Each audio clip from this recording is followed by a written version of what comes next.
It's possible to create $1 million worth of wealth just by doing one deal every 4 months for the next 3 years. I'm going to share with you exactly what this looks like and how you can implement this same strategy to get similar results.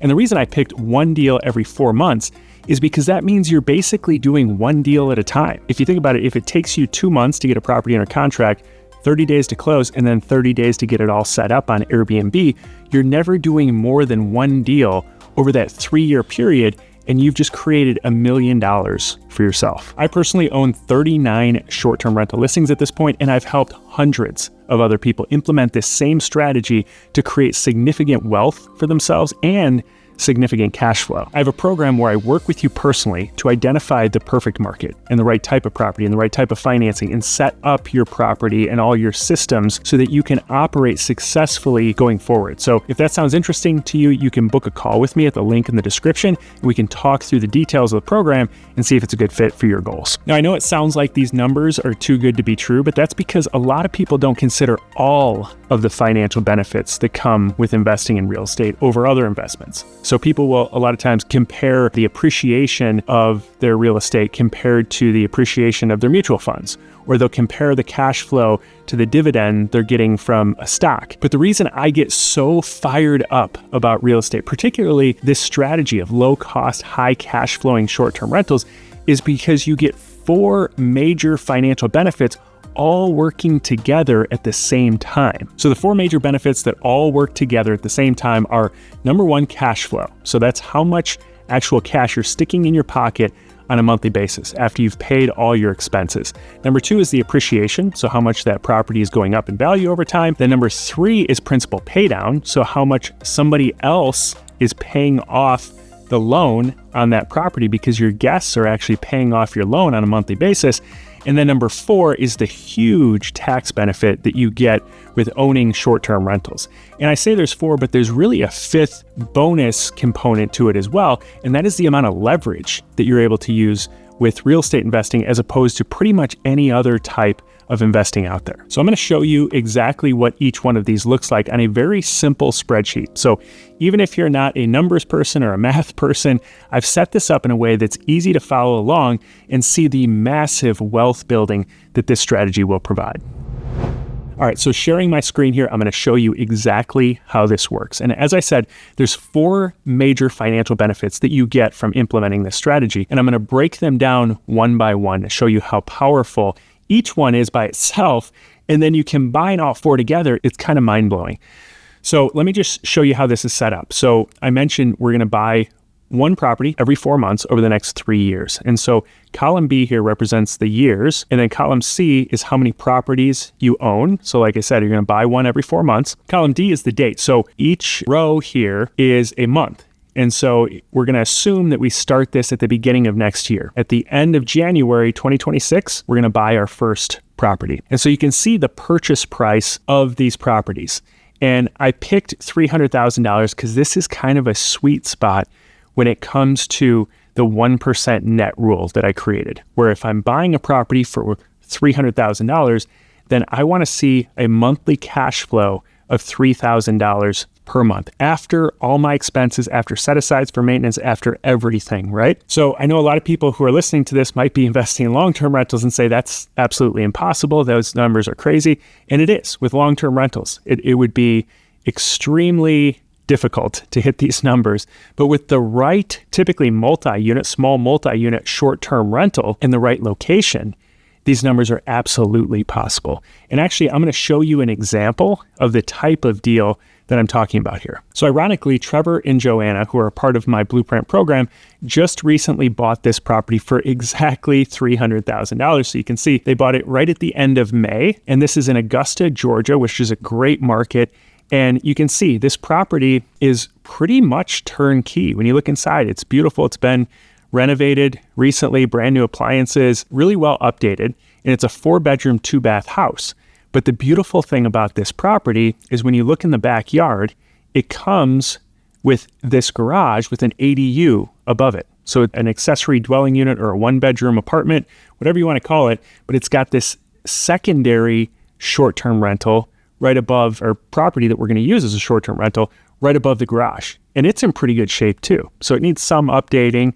But overall, both units, they're getting 2 houses now on the same property for $300,000 in an area that's a really great area for short-term rentals. So we ran the numbers on this property, and what we found by looking at the comparable short-term rentals right around this property is that the main house, the 4-bedroom, 2-bath property, will rent on average for $340 per night, and that the 1-bedroom, 1-bath rents for about $150 per night. And of course, these aren't going to rent out every single night throughout the year. And so they're really conservatively estimating about a 57% occupancy rate. So that means that almost half the year, both the main house and the back unit could sit vacant, and they would still cash flow $4,300 per month. Because once you multiply the nightly rate times the occupancy times 365 days a year, and then you subtract out your expenses, you're left with $4,300 a month of net cash flow on a monthly basis. So obviously they're going to put in some money into this to update it a little bit. They're going to furnish it. So there's some additional money beyond the $300,000 that goes into it. But this is over a 1% net type of deal because they're making over 1% net of their total investment on a monthly basis. So this is the type of property that I'm referring to when I go through the spreadsheet. All right, so getting back to the numbers, we've established that we're going to target a $300,000 property every 4 months for the next 3 years. And so if you use a DSCR loan, you can look those up. They're investment type of loans that are designed for either short-term or long-term rentals. They have very similar terms to a 30-year fixed rate conventional loan, and the bank will give you 80% of the purchase price. So that means the other 20% is going to be a down payment plus furnishing costs, right? So that's $60,000 on a $300,000 purchase price, $60,000 down payment, plus we're going to set aside another $20,000 for furnishings. Now, at this point, I know a lot of people are saying, well, I don't have $80,000 every 4 months to be throwing down on a new property. Exactly. Most people don't. If you think about it, everybody runs out of down payments at some point, whether it's their first deal or their 8th deal. Nobody has unlimited down payments. And so I've talked about in a lot of other videos how we actually finance these 100%. So you can use a DSCR loan for 80% of the purchase. And then that other $80,000, you can go to a private investor and say, hey, would you be interested in lending me money, the other $80,000 that I need to do this deal on this property that's going to be secured by a second mortgage on the property. It's going to cash flow really well. It's in a great area, so it's going to appreciate over time. And at the same time, you still cash flow really well, even with both those loans and 100% financing in place. So if you've got the down payment and the furnishing costs, that's great. You can do it yourself. If not, you can go to a private lender, and pretty much anyone can do this strategy regardless of how much cash you have sitting around. So focusing on the first major financial benefit, the monthly cash flow. So if we buy a property in month 1 that kicks off $3,000 of net cash flow, then every single month going forward, that's going to give us $3,000. And then once we hit the 5th month, and we purchase the second property, now all of a sudden that doubles, right? And so now we've got $6,000 going forward. And then 8 months in, we buy that third property, and now we've got $9,000 of net cash flow coming in. So by the end of year 1, you've just created an income stream for yourself of $9,000. If this was the only benefit that you were getting from this strategy, a lot of people at this point would be financially free just from the cash flow. A lot of people could live off $9,000 for the rest of their lives coming in every single month. But that's just one small fraction of the financial benefit that you get from this strategy. All right, now scrolling over, we're going to look at the second major financial benefit that you get by implementing this strategy. And that is the appreciation or the value increase in your properties over time. And so we're going to assume a very modest 4% appreciation annually. And obviously real estate is very location specific, but if you look at nationally, 4% is a pretty achievable mark. I mean, if you just think about inflation alone, you're at almost 4%. And typically real estate outdoes inflation by quite a bit, especially more recent history. So we're going to assume 4%. So that means we bought each of these properties for $300,000, and we have $900,000 worth of property. But if there's a 4% increase in year 1, that's $936,000. So you just created $36,000 worth of value in these properties. Then the next major benefit is that somebody else is actually paying off your mortgage. We look at the mortgage as an expense. It's in our expenses before we calculate our net cash flow, but it's actually not all an expense, because when you make a mortgage payment, you're paying off some of your principal, and you're using the money that your guests gave you to pay off that principal. So essentially your guests are paying down your mortgage. Now, at the beginning of a 30-year mortgage, the amount of principal that you're paying off is pretty minimal, but every month that increases a little bit. And so by the end of the mortgage, the final payments on the mortgage, those are pretty much all principal payments. So we can calculate in year one, we took out loans of $720,000 to purchase these 3 properties, but the mortgage balance at the end of year one is $715,000. So you just paid off $5,000 almost of your mortgage balance. So we've established you're creating significant cash flow, your properties are going up in value, you're paying off your mortgage balance, and now the fourth major benefit that's happening at the same time is that with this short-term rental strategy, you get a major tax deduction that you just don't get with any other real estate investing strategy out there. And that is because there's something called the short-term rental tax loophole. So you can look this up. I'm not making this up. I've talked about it in several other videos that I've done. But at the end of the year, you can take these properties that you put in service that year, and you can do what's called a cost segregation study, where you basically just bring in an expert who looks at the properties and they break down the components. And generally, it's somewhere around a third of the value of the property, and it varies property to property, but somewhere around the third of the value of the property, you can actually write off against your W-2 income, against your active income. And so if you have long-term rentals, you can still do the same process, but you can't write off that loss, that paper loss, the depreciation against your active income, because those are considered passive losses. And so you can't write them off against active income. But because short-term rentals are considered an active business, you can write off those deductions, those paper losses against your W-2 income. So if we take a third of the value, approximately, of the value of the properties themselves, not the land, that's about $225,000 that you can write off against your active W-2 income. So if you're in the 35% tax bracket, that means you've just saved $78,750. That's real money that you're no longer paying the IRS. You're sticking in your pocket at the end of the year, or the IRS owes you if you've been, withholding it throughout the year, and that's money that you get back. So now if we zoom out, you can see how these numbers start to look really appealing as time goes on. So we established we have $9,000 at the end of year one, but then in year two, when we start buying the fourth property and the fifth and the sixth, you can see how that cash flow really starts to add up. And then the first properties that we bought in year one still appreciate at the same rate while we're buying more properties that are continuing to appreciate as well. We're continuing to pay off more of our mortgage balances, and we still get tax benefits from those first three properties that we bonus depreciated in year one. Based on this new tax bill, you can bonus depreciate 100% of the portion of the property that's deemed to wear out quicker, that 1/3. So we can bonus depreciate that right off, that entire 1/3 of the value in year one, but you still have 2/3 of the value left. So over the next many years, you're still able to write off a portion of the value of those properties. Now it's much smaller, obviously, than year one, but you're still getting a tax benefit. So we still get $225,000 on the three new properties, but then we get also an additional tax benefit from the existing three that we bought last year.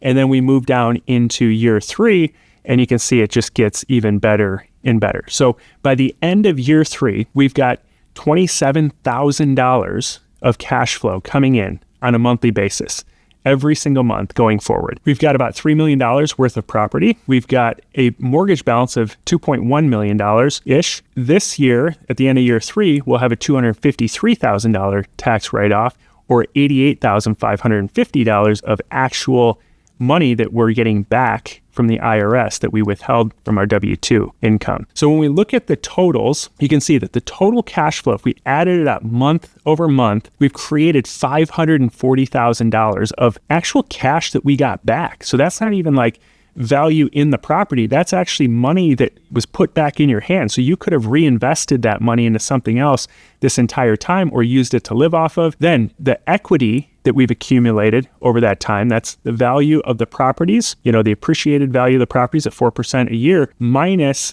the mortgage balance at the end of that time. So, we paid down the mortgage a bit. So that's $876,254.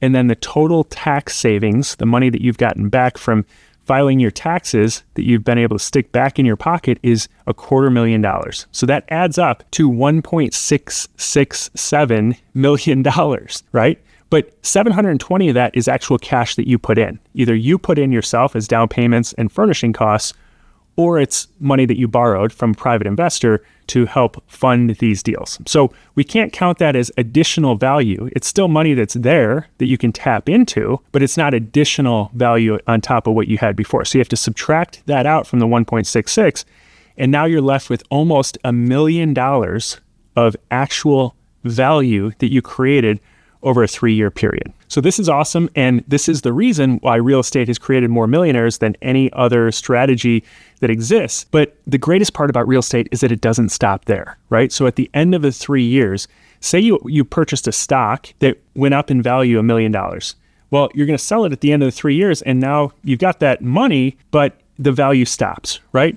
But with this strategy, you have $27,000 of income coming in forever, right? So if you never do another deal the rest of your life, you still have $27,000 worth of income coming in regularly. So most people can find a way to live off $27,000.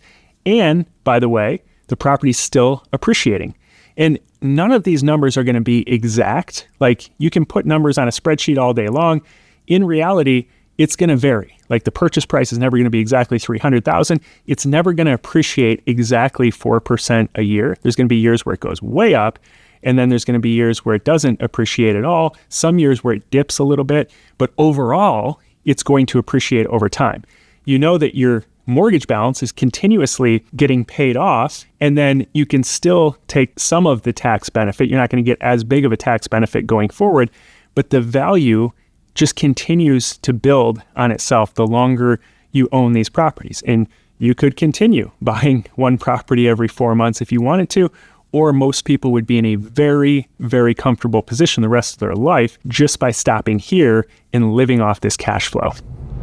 One final thing that I'll mention that I think will be really beneficial if you're going to implement this strategy and have a bunch of success, and it boils down to a simple mindset shift around adopting a new identity as a real estate investor. So what I mean is, a lot of people will come into real estate investing or get the idea of real estate investing and they think, well, this is a great way to make some money, and then get out, go back to the identity that they had before, right? So they don't think about themselves as a real estate investor. They just think about using real estate to make some extra money. And so what's been super beneficial for me, and James Clear talks about this in his book, Atomic Habits. He talks about how it's so much more effective when you're taking on a new habit, whether it's working out regularly or investing in real estate, but you shift your mindset no longer around, this is something I do, but this is who I am. And so for me, I think about myself as a real estate investor for the rest of my life. This is just part of what I do. It's part of who I am, right? And so I'm always going to have real estate deals going on because I just really kind of enjoy it. And so you don't have to do a massive amount at the same time. That's why I chose one every 4 months. So you just basically have one deal going at a time, but you think about yourself as a real estate investor, and it makes doing real estate regularly and the time horizon that you think about deals and the benefits that you're going to get from these deals is so much longer, and the benefits start to stack on themselves over time, as opposed to just jumping in, trying to flip a property and make some profit, and then it's not really part of your identity or who you are, if that makes sense. So hopefully this opened your eyes around what's possible when it comes to investing in short-term rentals. And I have a lot of other videos on how to select the right market and run your numbers on deals and all the other components that go into it. But if you'd like to work with me personally through this entire process of implementing a strategy like this and getting these types of results, you can book a call with me at the link in the description below, and we can talk through the details of the program, and you can share with me your goals and see if it's a good fit for where you're looking to go. Thanks for taking the time to check out this video. God bless, and I'll see you in the next video.